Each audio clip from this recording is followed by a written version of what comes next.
Hello friends, കഴിഞ്ഞ കുറച്ച് കാലമായിട്ട് ഒത്തിരി പേര് എന്നോട് ചോദിക്കുന്ന ക്വസ്റ്റ്യനാണ് ഫോർഡിൻ്റെ എക്കോ സ്പോർട്ട് എങ്ങനെയുണ്ട്. കഴിഞ്ഞ ഒരു 5 വർഷമായിട്ട് 2021 എടുത്ത വണ്ടിയാണ്. 2021 സ്റ്റാർട്ടിങ്ങിൽ എടുത്ത വണ്ടിയാണ്. 50,000 കിലോമീറ്റർ കഴിഞ്ഞിട്ടുണ്ട്. അപ്പോൾ ഒത്തിരി പേരോട് ചോദിക്കാറുണ്ട്, ഈ വണ്ടി എങ്ങനെയുണ്ട്, ഇതൊരു സെക്കൻഡ് ഹാൻഡ് എടുക്കുന്നത് നല്ലതാണോ എന്ന് എന്നോട് പലരും ചോദിക്കാറുണ്ട്. അപ്പോൾ ഞാൻ വിചാരിച്ചു എന്നാൽ ഒരു വീഡിയോ ചെയ്യാം അതുമായി ബന്ധപ്പെട്ട്. അപ്പോൾ എൻ്റെ എക്സ്പീരിയൻസ് ഞാൻ പറയാൻ പോകുന്നത് എൻ്റെ എക്സ്പീരിയൻസ്, പിന്നെ എന്നോട് ആൾക്കാർ ചോദിച്ച കുറേ ക്വസ്റ്റ്യൻ ഉണ്ട്. ആ ക്വസ്റ്റ്യൻ്റെയൊക്കെ ഒരു ആൻസറാണ് ഞാൻ പറയാൻ പോകുന്നത്. ഫസ്റ്റ് ആളുകൾ എന്നോട് ചോദിച്ച കാര്യം, ഇതിന് മൈലേജ് എന്ത് കിട്ടും. നമുക്ക് എക്കോ സ്പോർട്ട് മൈലേജ് നോക്കുകയാണെങ്കിൽ നാഷണൽ ഹൈവേയിൽ നമുക്കൊരു 17 to 18 17 തൊട്ട് 18 വരെ നമുക്ക് നാഷണൽ ഹൈവേയിൽ മൈലേജ് കിട്ടും. എന്നാൽ അത് സ്റ്റേറ്റ് ഹൈവേയിലോട്ട് വരുമ്പോഴത്തേക്കും അത് 14, 15, ചിലപ്പോൾ 16 വരെ കിട്ടും. 14, 15, 16. ഇതിൽ പെട്രോൾ വേരിയൻ്റ് ആണ്. എന്നാൽ ഡീസൽ വേരിയൻ്റ് കുറച്ചും കൂടെ മൈലേജ് കിട്ടുന്നതായിട്ട് പറയപ്പെടുന്നുണ്ട്. ഏകദേശം 20 തൊട്ട് 22 വരെ ഡീസൽ വേരിയൻ്റ് മൈലേജ് കിട്ടുന്നതായിട്ട് പറയപ്പെടുന്നുണ്ട്. ദെൻ അടുത്ത ഒരു ക്വസ്റ്റ്യൻ ചോദിച്ചത്, ഇതിൻ്റെ സർവീസ് കോസ്റ്റ് എങ്ങനെയാണ്. ഇതിൻ്റെ സർവീസ് കോസ്റ്റ് എന്ന് പറയുമ്പോഴത്തേക്കും നമുക്കൊരു 6,000 രൂപ താഴെയാണ് നമുക്ക് പീരിയോഡിക് സർവീസ് ചെല്ലുമ്പോൾ നമുക്ക് സ്പെൻഡ് ചെയ്യേണ്ടി വരും. ഏകദേശം നമുക്കൊരു 5,000, 5,500 രൂപയാണ് നമുക്കൊരു സർവീസ് കോസ്റ്റായിട്ട് ഇതുവരെ എനിക്ക് ഓരോ സർവീസിലും വന്നിട്ടുള്ളത്. നമുക്ക് 10,000 കിലോമീറ്റർ കൂടുമ്പോഴാണ് സർവീസ് ചെയ്യേണ്ടത്. ആ സർവീസിൽ 5,500 രൂപ അല്ലെങ്കിൽ 5,800 ആ റേഞ്ച് മാത്രമേ വന്നിട്ടുള്ളൂ. പിന്നെ അടുത്തൊരു ക്വസ്റ്റ്യൻ എന്നോട് ചോദിച്ചത്, ഇതിൻ്റെ സർവീസ് സെൻറ്റേഴ്സ് എവിടേക്കുണ്ട്. നമുക്ക് ഫോണിൻ്റെ സർവീസ് സെൻറ്റർ നോക്കുവാണെങ്കിൽ തൊടുപുഴയുണ്ട്, കാഞ്ഞിരപ്പള്ളിയുണ്ട്, അതുപോലെ ആലപ്പുഴയുണ്ട്, എറണാകുളമുണ്ട്, കോട്ടയമുണ്ട്, മൂവാറ്റുപുഴയുണ്ട്. അങ്ങനെ മിക്ക സ്ഥലങ്ങളിലും നമുക്ക് ഫോർഡിൻ്റെ സർവീസ് സെൻറ്റർ ഉണ്ട്. അപ്പോൾ സർവീസ് സെൻറ്ററിൻ്റെ കാര്യത്തിൽ പേടിക്കേണ്ട ആവശ്യമില്ല. ഇപ്പം കമ്പനി നിർത്തിപ്പോയെങ്കിലും സർവീസ് പ്രോപ്പറായിട്ടുണ്ട്. അത് പ്രോപ്പറായിട്ട് നമ്മൾ വിളിക്കുകയും ചെയ്യും. പ്രോപ്പറായിട്ട് മീൻസ് നമുക്കൊരു സർവീസ് ആകുന്ന സമയങ്ങളിൽ അവർ കറക്റ്റായിട്ട് വിളിക്കുകയും സർവീസ് നല്ല രീതിയിൽ തന്നെ അവർ ചെയ്ത് തരികയും ചെയ്യുന്നുണ്ട്. നല്ല എക്സ്പീരിയൻസ് ആയിട്ടുള്ള ആൾക്കാരാണ് സർവീസ് സെൻറ്ററിലൊക്കെ ഉള്ളത്. അപ്പം സർവീസ് സെൻ്ററിൻ്റെ കാര്യത്തിൽ പേടിക്കാനില്ല. അപ്പം ഈ വണ്ടി നിർത്തുന്ന സമയത്ത് അവരോട് പറഞ്ഞ കാര്യം, അടുത്ത 10 വർഷത്തേക്കുള്ള സർവീസ് നിങ്ങൾക്ക് കിട്ടും. 10 വർഷത്തേക്ക്. കാരണം ഓരോ സർവീസ് സെൻറ്ററും 10 വർഷത്തേക്കായിരുന്നു എഗ്രിമെൻ്റ് വെച്ചിരുന്നത്. 10 വർഷത്തേക്കുള്ള സർവീസ് കിട്ടുമെന്ന് അവർ പറഞ്ഞിരുന്നു. ഇപ്പോഴും സർവീസ് സർവീസ് സെൻറ്റർ എല്ലായിടത്തും ഉണ്ട്. അപ്പോൾ സർവീസ് സെൻറ്റർ കാര്യത്തിൽ നിങ്ങൾക്ക് പേടിക്കേണ്ട ആവശ്യമില്ല. പിന്നെ ഈ റീസെൻ്റ്ലി എന്നോട് ഒത്തിരി പേര് ചോദിച്ചത്, ഈ വണ്ടി വിൽക്കണോ വേണ്ടോ എന്ന് ചോദിച്ചത്. അപ്പം വിൽക്കണോ വേണ്ടത്, ഈ വണ്ടി വിൽക്കുന്നുണ്ടോ എന്നോട് ചോദിച്ചിരുന്നു. അപ്പം ഞാൻ പറഞ്ഞു ഇല്ല എന്ന് പറഞ്ഞു. കാരണം വെച്ചാൽ ഈ വണ്ടി വിറ്റ് കഴിഞ്ഞിട്ടുണ്ടെങ്കിൽ ഇതുപോലെ മറ്റൊരു വണ്ടി എടുക്കുക വെച്ചാൽ നമുക്കിപ്പം ഈ സെഗ്മെൻറ്റിൽ ഇല്ലെന്ന് തന്നെ പറയാൻ പറ്റും. ഇതിൻ്റെ ബിൽഡ് ക്വാളിറ്റി നിങ്ങൾക്ക് മനസ്സിലാക്കാൻ പറ്റും. ഇതിൻ്റെ ഡോറിൻ്റെയൊക്കെ ബിൽഡ് ക്വാളിറ്റി നല്ല ബിൽഡ് ക്വാളിറ്റിയാണ്. അതായത് ബോണറ്റ്, ഇതിൻ്റെയൊക്കെ ബിൽഡ് ക്വാളിറ്റി നല്ല ബിൽഡ് ക്വാളിറ്റിയാണ്. ഇത്രയും നല്ല ബിൽഡ് ക്വാളിറ്റിയുള്ള വണ്ടി ശരിക്കും പറഞ്ഞിട്ടുണ്ടെങ്കിൽ ഈ സെഗ്മെൻറ്റിൽ ഇല്ലെന്ന് തന്നെ പറയാം. അപ്പം ഞാൻ കഴിഞ്ഞൊരു 6 മാസം മുമ്പ് ഞാൻ ഇങ്ങനെ ചിന്തിച്ചിരുന്നു, ഈ വണ്ടി വിറ്റിട്ട് വേറെ ഏതെങ്കിലും ഒരു വണ്ടി എടുത്താലോ എന്ന് ഞാൻ വിചാരിച്ചിരുന്നു. അന്നേരം ഞാൻ നോക്കിയപ്പം ഇതേ റേഞ്ചിൽ, ഇതേ പ്രൈസ് റേഞ്ചിൽ, ഇതേ ഫീച്ചേഴ്സും കാര്യങ്ങളൊക്കെ ആയിട്ട് വരുന്ന മറ്റൊരു വണ്ടി ഇല്ലയെന്ന് തന്നെ പറയേണ്ടി വരും. അപ്പം നമുക്ക് ശരിക്കും വരുന്നുണ്ടെങ്കിൽ ഇത് സെക്കൻഡ് ഹാൻഡ് എടുക്കുന്നത് ഒരു വെർത്താണ്. പിന്നെ എന്നോട് അടുത്തൊരു കാര്യം ആൾക്കാർ ചോദിച്ചത്, ഇത് എപ്പോഴെങ്കിലും വഴി കിടത്തിയിട്ടുണ്ടോ. അതായത് നമ്മൾ എപ്പോഴെങ്കിലും ബ്രേക്ക് ഡൗൺ ആയിട്ടുണ്ടോ, അല്ലെങ്കിൽ എന്തെങ്കിലും പ്രശ്നങ്ങൾ വന്നിട്ടുണ്ടോ എന്നോട് ചോദിച്ചിട്ടുണ്ട്. അപ്പം ഞാൻ ഈ വണ്ടി കൊണ്ട് സൗത്ത് ഇന്ത്യ ഫുള്ള് കറങ്ങിയിട്ടുണ്ട്.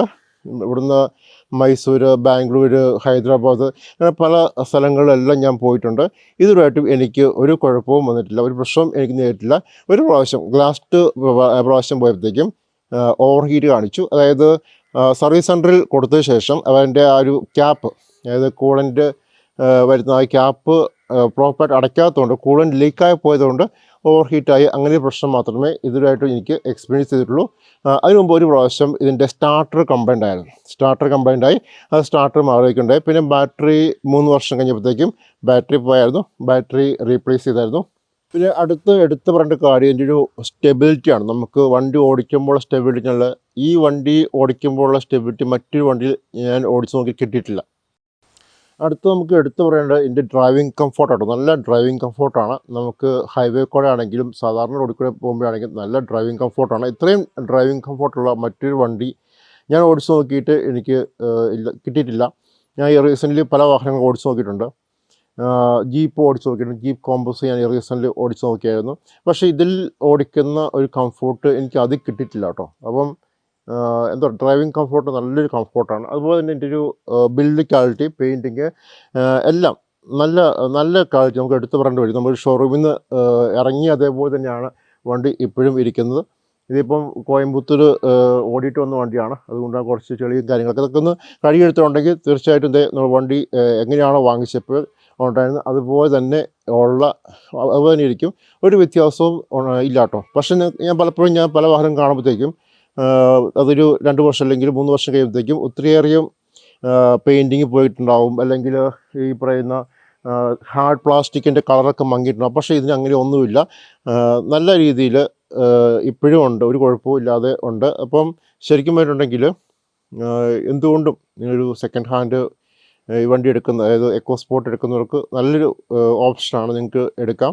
അപ്പം ഞാൻ ചിന്തിച്ചു, കഴിഞ്ഞ 3-4 മാസം മുമ്പ് ചിന്തിച്ചു ഇത് ഒന്ന് വിറ്റിട്ട് മറ്റൊരു വാഹനം എടുക്കണം എന്ന് ഞാൻ ചിന്തിച്ചു.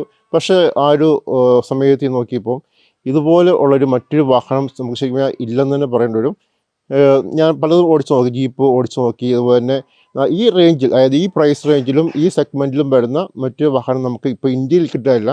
അതുകൊണ്ട് നിങ്ങൾ സെക്കൻഡ് ഹാൻഡ് വാങ്ങാൻ താല്പര്യമുള്ളവർ ധൈര്യമായിട്ട് വാങ്ങിക്കോളൂ. ഇതിൻ്റെ പാർട്സൊക്കെ ആണെങ്കിൽ നല്ല ക്വാളിറ്റി ഉള്ളതാണ്. അങ്ങനെ പെട്ടെന്നൊന്നും പോകുന്ന സാധനമല്ല കേട്ടോ.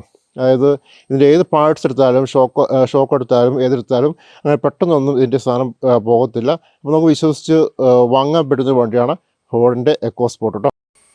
ഫൈനലി എനിക്കൊരു സജഷൻ ഉള്ളത്, നിങ്ങൾ ഫോർഡിൻ്റെ എക്കോ സ്പോർട്ട് എടുക്കാൻ സെക്കൻഡ് ഹാൻഡ് എടുക്കാൻ ഉദ്ദേശിക്കുന്ന വ്യക്തിയാണെങ്കിൽ പെട്രോൾ എടുക്കാതെ ഡീസൽ എടുക്കൂ. പെട്രോൾ വേരിയൻ്റ് എടുക്കാതെ ഡീസൽ എടുക്കുകയാണെങ്കിൽ കുറച്ചും കൂടെ പവറും അതുപോലെ തന്നെ മൈലേജും കിട്ടുന്നതായിട്ട് ഞാൻ കേട്ടിട്ടുണ്ട്. അതുപോലെ സർവീസ് സെൻ്ററുകാരും പറഞ്ഞിട്ടുണ്ട്. കുറച്ചും കൂടെ ബെറ്റർ, അതായത് കുറച്ചും കൂടെ മൈലേജ് ഉള്ളത്. പലരുടെ എക്സ്പീരിയൻസും ഇത് ഉപയോഗിക്കുന്ന പലരുടെ എക്സ്പീരിയൻസ് എന്നോട് പറഞ്ഞിട്ടുള്ളത് 20 to 23 വരെയൊക്കെ മൈലേജ് കിട്ടിയിട്ടുണ്ട്. ഇതിന് കിട്ടുന്ന മൈലേജ് ഞാൻ നേരത്തെ പറഞ്ഞിരുന്നു. നമുക്ക് നാഷണൽ ഹൈവേയിലാണെങ്കിൽ 17 to 18 ആണ്. സ്റ്റേറ്റ് ഹൈവേക്കാണെങ്കിൽ 15 to 16, ചിലപ്പോൾ 17 വരെയൊക്കെ ചില സമയങ്ങളിൽ കാണിക്കും. പക്ഷേ മോസ്റ്റ് പ്രോബബ്ലി ഒരു 14 to 16 എന്ന് പറയുന്നത് 14 തൊട്ട് 16 വരെ സ്റ്റേറ്റ് ഹൈവേ കൂടെ കിട്ടും. പിന്നെ നമ്മുടെ ചെറിയ ഗുഡ്സ് വഴി കൂടെ, അതായത് നമ്മുടെ നാട്ടിൻപുറത്തെ ഓഫ് റോഡിലേക്കൊക്കെ പോകുമ്പോൾ ഒരു 9-10 അതൊക്കെ ഈ വണ്ടിക്ക് മൈലേജ് കിട്ടത്തുള്ളൂ. പക്ഷേ ഇത് അത്യാവശ്യം നല്ല മൈലേജായിട്ട് എനിക്ക് തോന്നണം.